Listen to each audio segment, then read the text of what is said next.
বলি আমরা আসলে আমার বলতে ইচ্ছা করে না, এত সুন্দর প্রজাপতির পাখা আমরা বলি কেমন করে পেলে এমন রঙিন পাখা।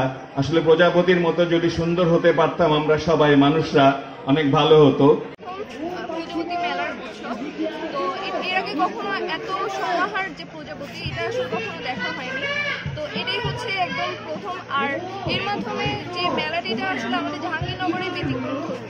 তো এই মেলার মাধ্যমে আসলে একটাই মানে মেসেজ সবার মধ্যে আসে যে প্রযুক্তি আমাদের এনভায়রনমেন্টের জন্য খুবই গুরুত্বপূর্ণ।